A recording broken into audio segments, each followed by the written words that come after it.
Ragazzi, finalmente un'interfaccia audio pensata per i chitarristi che conoscono poco o niente di registrazione.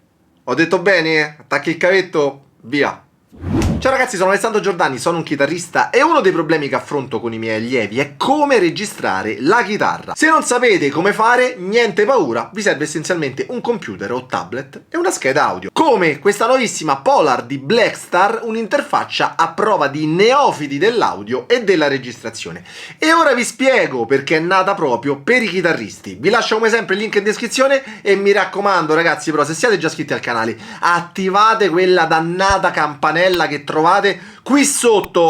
E se non siete iscritti, non iscrivetevi! Allora, il problema di chi vuole registrare la chitarra con le classiche schede audio è essenzialmente 1. La mancata risposta al tocco. La Polar infatti è la prima scheda al mondo che include uno stadio d'ingresso FET e una speciale funzione Enhance che imita il comportamento, le caratteristiche, l'elettronica normalmente presenti in un amplificatore valvolare. Esiste in due versioni, la Polar 2 e la Polar 4, come questa, rispettivamente a 2 o 4 canali. Basta guardare la confezione per avere subito l'impressione che si tratti di un prodotto di alta qualità professionale e all'interno, oltre all'interfaccia, troviamo il manuale, i cavi USB, l'alimentatore.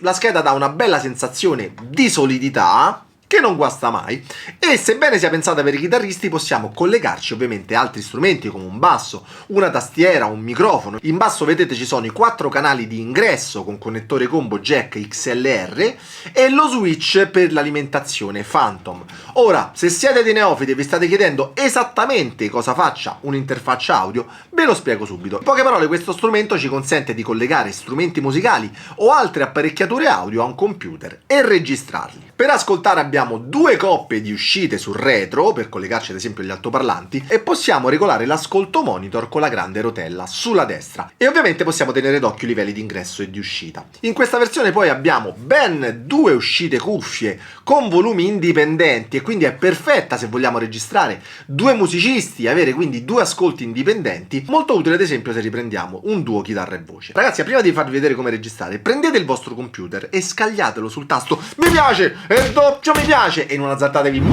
a iscrivervi a questo canale, non vi voglio! Sappiate però che solo a 100.000 iscritti vi dirò perché non dovete iscrivervi al canale. Ma vediamo come sia facile registrare la chitarra. Una volta connesso il jack a uno dei 4 ingressi, basta selezionare lo switch su Instrument ed attivare la funzione Enhance e in questo modo avremo una risposta al tocco simile a quella di un amplificatore valvolare. Viene infatti introdotto un circuito che riproduce l'ingresso di un ampli valvolare, incluse tutte le caratteristiche e i comportamenti non lineari di un pre-valvolare. E la cosa bella è che possiamo alzare il livello di gain fino al punto che più ci piace, proprio come un amplificatore e senza la preoccupazione di distorcere il segnale in ingresso. Una volta regolato siamo pronti per registrare. Senza funzione Enhance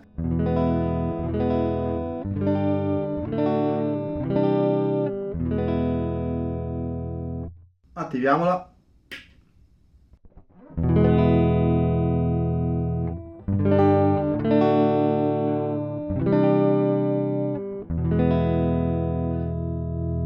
Siamo al gain.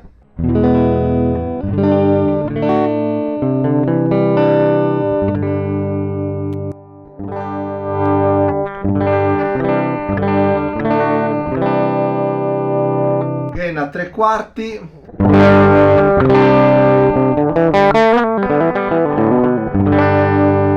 po' troppo alto.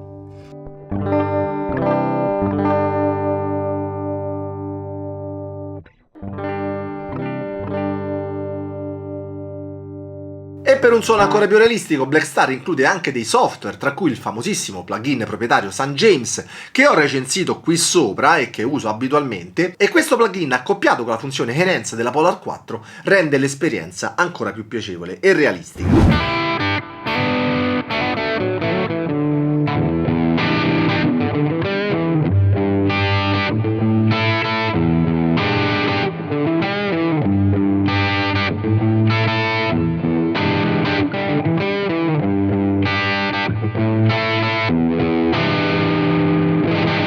Il plugin include compressori, effetti, ma se non sapete come regolarli vi suggerisco di studiare il mio corso Suoni Effetti in 2 volumi, dove oltre a imparare 17 effetti più comuni imparerete a creare 29 catene adatte a qualsiasi genere. Vi assicuro che dopo averlo visto gli effetti per chitarra non avranno alcun segreto e risparmierete del tempo prezioso che non avete. Tra i software inclusi troviamo anche Ableton Live Lite, Relabel X480 Essential, un reverbero bellissimo, e Polar Control Software per gestire il routing del segnale e creare le vostre configurazioni. Questa infatti ragazzi è una scheda non solo per i chitarristi ma anche per creatori di contenuti, per podcaster, per chi fa gaming, grazie proprio alla possibilità di registrare l'audio del computer su traccia separata. Questo è un aspetto indispensabile per chi fa streaming audio e video. Infine su retro troviamo anche l'ingresso e l'uscita MIDI, cosa non scontata in schede di questo tipo, e la connessione USB-C per interfacciarla senza altri cavi a tablet e computer. Io non ho avuto bisogno di usare il suo alimentatore perché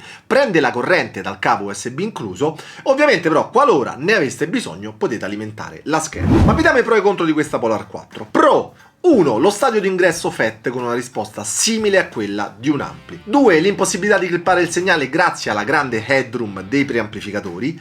3. Il suono molto realistico, tant'è che potete usarla come fareste con un normale amplificatore. Contro: avrei preferito gli ingressi audio sulla parte posteriore per non avere ingombi sulla scrivania. È anche vero però che posizionando la scheda sulla scrivania possiamo facilmente collegare i jack. 2. La mancanza di un interruttore di accensione dedicato. Ragazzi, metteteci un semplicissimo switch on e off. E 3. La procedura non proprio immediata per scaricare e installare tutti i software. Per me questa scheda è promossa a pieni voti. Se dovete registrare solo 2 tracce, come ad esempio chitarra e voce, la Polar 2 è la scelta più sensata ad un costo di 220 euro circa. Se invece come me avete bisogno di 3 o anche 4 ingressi, allora prendete questa Polar 4 al costo di circa 310 euro. Questa scheda mi ha veramente convinto, la terrò nel mio home studio. A proposito, a breve vi farò vedere come ho attrezzato questa sala, e la terrò anche perché la risposta è simile a quella di un ampli, evita il clipping del segnale e potete usarla proprio come se fosse un normale amplificatore. Bravissima Blackstar, grande idea, secondo me è perfetta per un home studio, e se volete imparare come allestirlo nella vostra cameretta ne parlo qui sopra. Ciao ragazzi, buona musica!